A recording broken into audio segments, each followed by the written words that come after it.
It's the weekly show with David J. Maloney. This week, David visits with the Salvation Army, Mississippi Gulf Coast, Families First for Mississippi, and author Nathan Monk, featuring the Mo Giles Band. Now, here's your host, David J. Maloney.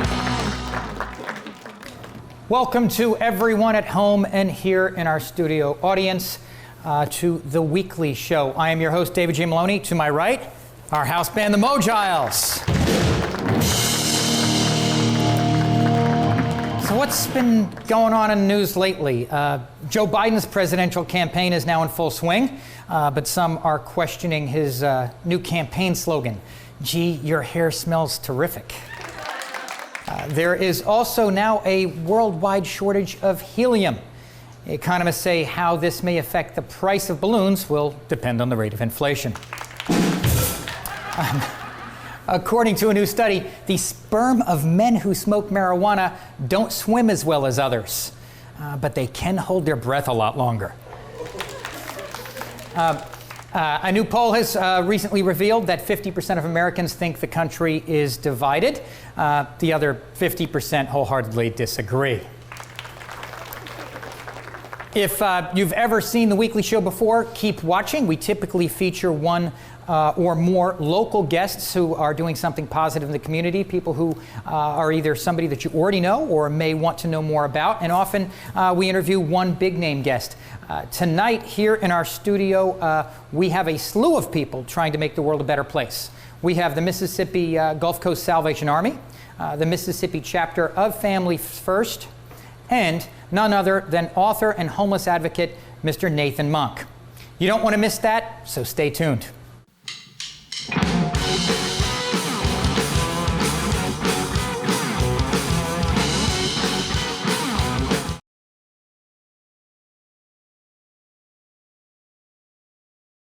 And we are back. Next, we have an organization that everyone knows by name, but might not know exactly what they do. Well, you're about to learn and find out. We are pleased to welcome to the show the Salvation Army.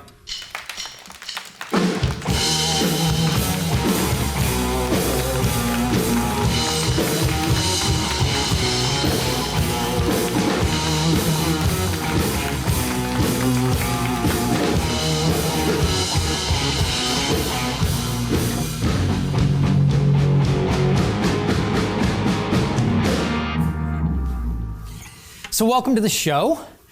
If you can, introduce each one of you and tell us all what each of you do. I'm Major Bradley Caldwell. I'm the area commander for Southern Mississippi for the Salvation Army, the lower 6 counties. So anything happening in that space, I kind of have to have my finger on it. I'm Morgan Shai. I'm the Public Relations Director for the Salvation Army. And this is our iconic red kettle, Captain Kettle, here to support us today and try to make everything fun. Captain Kettle, the kettle has been a kind of an iconic image for the Salvation Army for what seems like forever, huh? Right. Major well knows over the whole 100 story. years. It started out in the West Coast and kind of migrated around the world from there. Wow. Now, can you tell us what the mission is of the Salvation Army? I mean, everybody knows the name, but I'm not sure everybody kind of has a full grasp of everything that you guys do. We meet human needs in the name of Jesus Christ without discrimination. In a nutshell, that's it.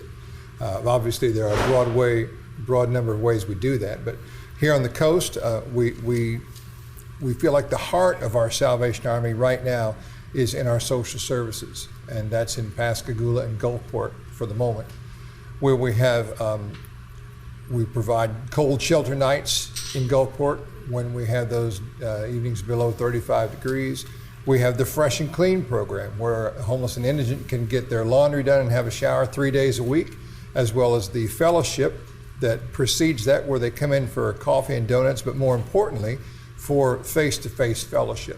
Now, what are some of the things that you guys are really trying to focus on here locally right now?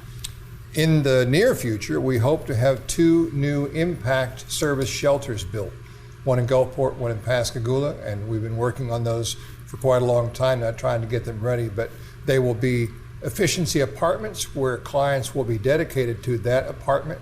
No sharing, no dormitory space. They'll have their own kitchenette, cook their own food, and have their own key, their own door. What can you tell us about the Help Card initiative that you guys started back in April? The Help Card is a way that you can deal with a person who comes to you with their hand out saying, I need some help, I need some money, panhandling. And if you're not sure about whether you want to give that person money and you don't have time to get their story, you can give them the Help Card, which has on its reverse side a list of places along the coast where you can go and get a hot meal, but also, we would hope, other services that that person could connect to. So if there's a real need in that person's life, we connect them with the help that will make a difference for them long term with that card.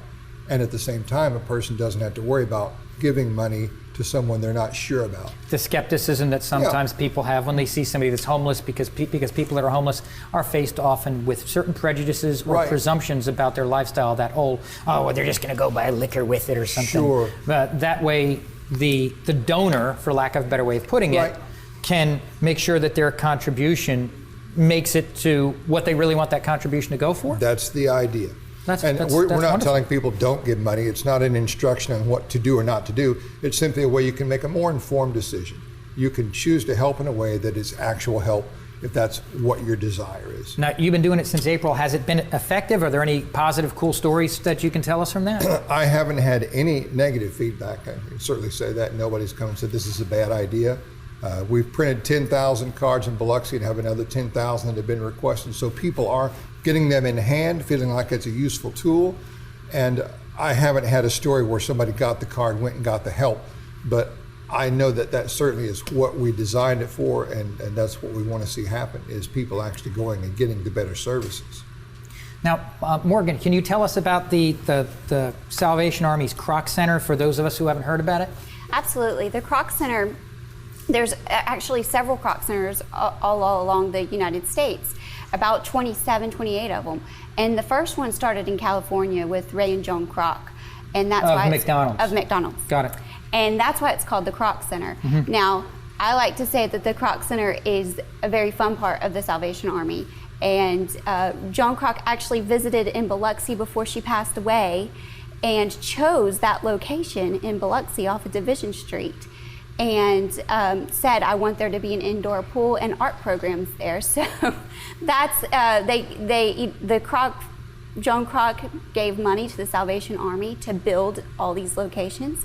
Now it's our job to make sure the programs are running and they're all funded, and we do supply scholarships to those who cannot afford to come full-time, that want a membership. We try not to turn anybody away, so you can apply for a scholarship even if you want to enjoy a membership there.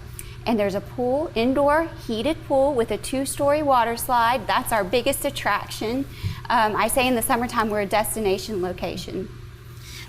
Lastly, what is the best way for people to get involved? I'm sure there's multiple ways, but what can we tell our viewers if they want to get involved in helping you out? What is the easiest way for them to be able to do that?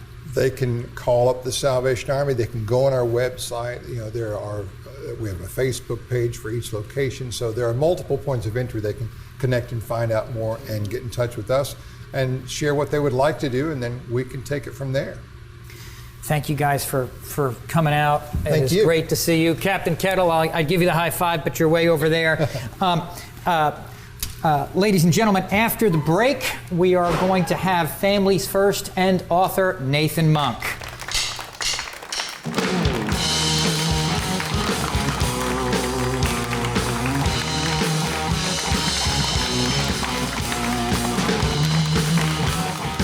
And we are back.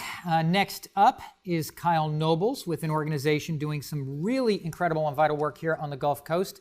Let's give a warm weekly show welcome to Kyle Nobles with Families First.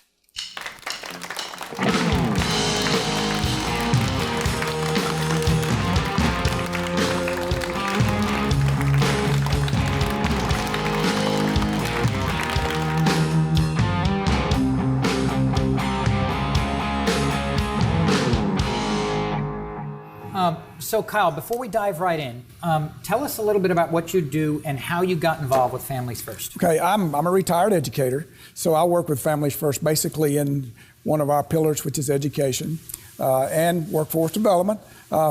Just luckily, a friend of mine called me when they had an opening and said you'd be a perfect fit. So in December, I joined on, so I'm enjoying it. What exactly does Families First do? Families First, we have 5 pillars that we operate under. We have education, literacy, youth development, parenting, and workforce development. So we do a lot of things all across the state of Mississippi. Now, I understand you guys have a couple of different initiatives you have going on right now. Can you tell us a little bit about those? We do. Our big thing is our parenting initiative that's going on. You know, Mother's Day and Father's Day coming on. So we offer folks the opportunity to come to our centers and get what I call support. We call them parenting classes, but I like to say parenting support, where they can come in and get some understanding on how to make that family structure better. Our mission is to make the family better from childhood all the way to old age. We want everybody included. There's programs that we have that include everyone. So we want people to be able to come into our centers, go to a class, and learn a little bit more about how to make that family structure better. The way that we can do that is about improving communication, about finances, about how they're going to spend their free time, all those things about making that family structure better. Conflict resolution, anger management, all those things that typically cause problems in families. That's what we focus on in these support groups. Now you've got a program called the Fatherhood Program, another one called the Workforce Program that I've heard about. Can you tell us a little bit about the Fatherhood Program? Sure. The Fatherhood Program is not in place on the coast at this time. Okay. We're going to have that in place either late this summer or early fall. And that is where we did just what I just said. We bring dads in. As you know, kids that come from a home without a parent, they have some typical struggles. They don't do as well in school. They're more likely to become addicted to drugs or alcohol. They have more of a propensity to violence, all those sorts of things. What about the Workforce Program? Tell us about that. Workforce, we like to, at Families First, we do a lot helping people find jobs. They can come to one of our centers and they can get help with resume writing, filling out applications, effective dress for a job interview. We will even do a mock interview with them to get them over the anxiety of doing the job interview and give them tips on how to improve. We can even give them clothing, appropriate clothing for a job interview. You were saying something about parenting being hard. What do you feel makes parenting so hard for so many people, and what can, I guess, we do as a community to try to help? Okay, I think just get the word out that this parenting support is available at Families First, because a lot of folks don't know that it's even available to them. They don't know that if they're struggling with disciplining their children, or if their children are struggling in school, or if they feel like their children are getting involved in the wrong crowd, get the word out that they can come to us, come to one of our classes, and get help with those issues. Now, the people who actually need the help. So the first part, obviously, you were saying a lot of people don't know you exist. Once they find out you exist, how do they approach coming to you to get the help? Do they have to come in and fill out an application? Do they call you? Is there a number they can call? Is there a website they can go to? There's a website. It's familiesfirstforms.org. And all the schedules for all the classes, all the of where all of our centers are located are on our website. We have a center in Jackson County. We have a center in Harrison County. We also teach classes in Stone, Pearl River, and George counties. So we're all across the coast. But all that is available on the website at familiesfirstforms.org. Now, what about people who want to get involved and want to help? Is it the same thing? Just go to the website? Absolutely. Go to the website. Like I said, all the class schedules are there. All the locations are there. If they wanted to help, they can certainly go there and get the information from the website. Is there anything that we haven't covered today that you think would be helpful for people to know? Well, as a former educator, one of the big things that we have is a high school diploma program that I don't know that a lot of people are aware of. If they didn't finish high school, they can go to Families First, go to one of our centers, do a brief intake form, and actually begin working on their high school diploma. It's an online program. They don't have to actually go to the center to take any classes. They have to go there to take any test, but they can complete their high school diploma online. So that's one of the big programs that we have that I really like to push. Yeah, and that sounds like something that I never knew about that before. That's right. And all of this is at absolutely no cost. There's no cost for any of the programs that we do at Families First. That's wonderful, Kyle. Thank you so much for coming on the show. Thank you. I'm glad we were able to help get the word out. All right, thank you. Appreciate it. We'll be right back after these messages.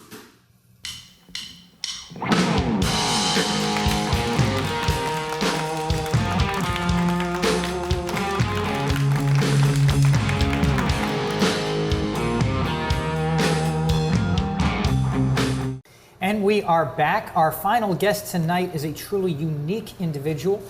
He is an author of the new book, Charity Means Love, former priest, homeless advocate, king of the Facebook clapback, and just all around just amazing guy. Please give it up for author Nathan Monk.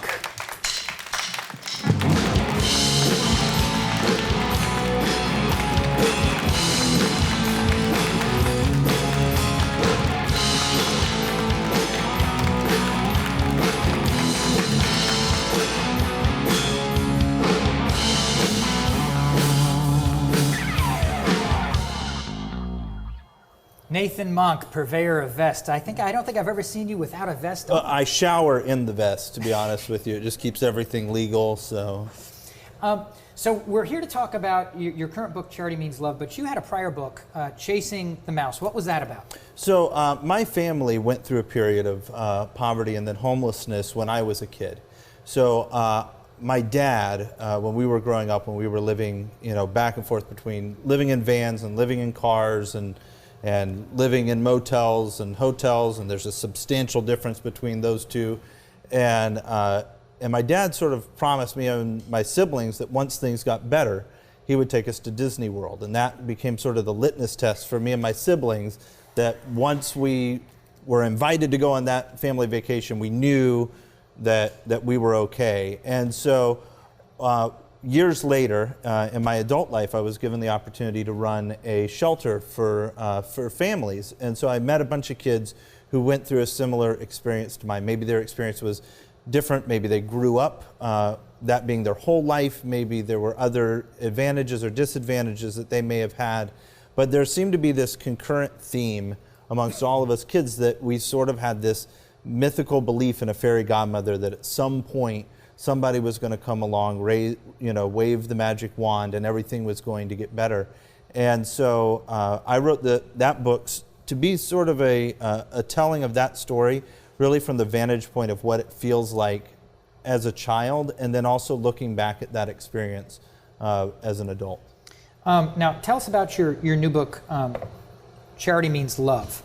And can you start by explaining, where the title came from? Sure, yeah. So I was a priest for nearly 8 years, and I did a lot of weddings. And so when you do weddings, pretty much everyone can say 1 Corinthians 13 by heart, love is patient and love is kind. And we know that verse, and it's almost always done at weddings. And so I was doing this big wedding at a church that was not my home church, and I get there and I realize that, of course, I forgot my personal Bible. I did not have it with me. So I borrowed this sort of antique leather-bound Bible there from the church, and I opened it up, and it was a translation that I did not use. And as I'm going through the motions of this verse that everyone's expecting me to open up with, it opens up, and I say, charity is patient and charity is kind. I sort of stall out and I go, what kind of 2-bit Bible translation is it? I'm like freaking out. Is this what you're thinking, or you actually say I'm like out? Freaking out, and I'm holding it all internally and like correct, and I just sort of switch out love as I read through the rest of it, because that's what everyone wanted to hear. And when I got home that night, it reminded me that word really means charity. It's the idea of charity and love are these interchangeable ideas. Now, you do a lot you're a homeless advocate. What are some of the problems right now in America when it comes to homelessness that aren't being fully recognized right now? I think perception is the major problem. So many communities are criminalizing homelessness. They are using people who are experiencing homelessness. They're putting them in blighted areas and to further blight those drop property values so that they can scoop up property real quick and then try and gentrify the community. So there's all of these issues of both using homelessness as a discussion topic to try and create good, but also using it as a way to demonize people. And we have to sort of step back and realize that there's no individual thing that causes someone to become homeless. Every person's story is very, very unique, and we have to acknowledge the uniqueness of what they're experiencing. So for me, really the reason I wrote both of these books was to begin the process of dispelling some of those preconceived ideas that people have because they're wrong.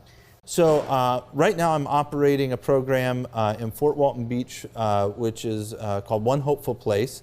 And we're experimenting with that very idea, with the idea of, one, we're a low barrier program, which means we don't require you to have ID, we don't require you to do a background check, a drug test, we don't breathalyze you when you come in. We are taking you as you are in that moment and saying, we're going to work out all the details after you get in.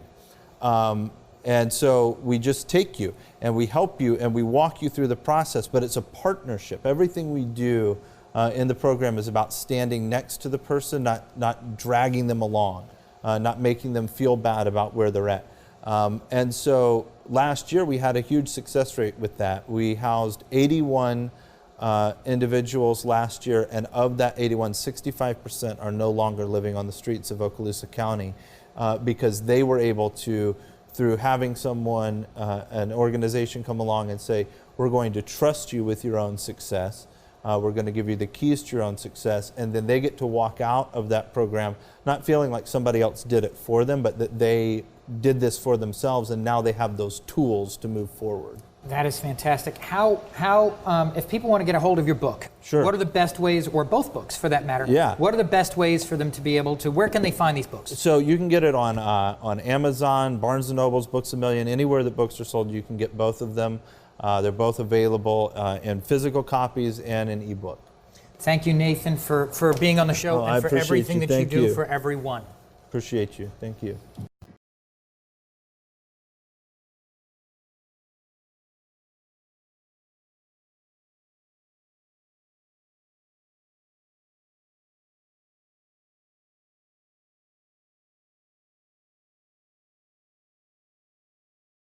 That is our show for this week.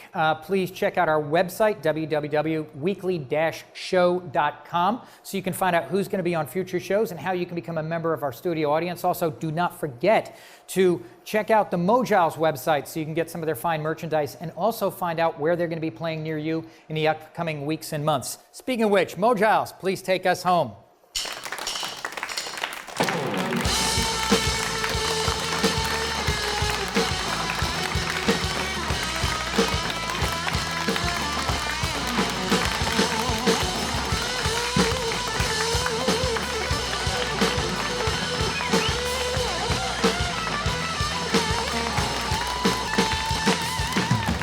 Sometimes the more that you give, the more you give, and other times you raise your glass to a good fight bar. No matter who wins, I'm in need for speed. Spinning around, I'm kissed out of water, babe, to breathe. I'm about to see someone down, I better stop before I falter. There ain't never a good time to fool around with me. Ain't ever a bad time. 'Cause I'm a tornado, yeah. Ooh, said I'm a tornado.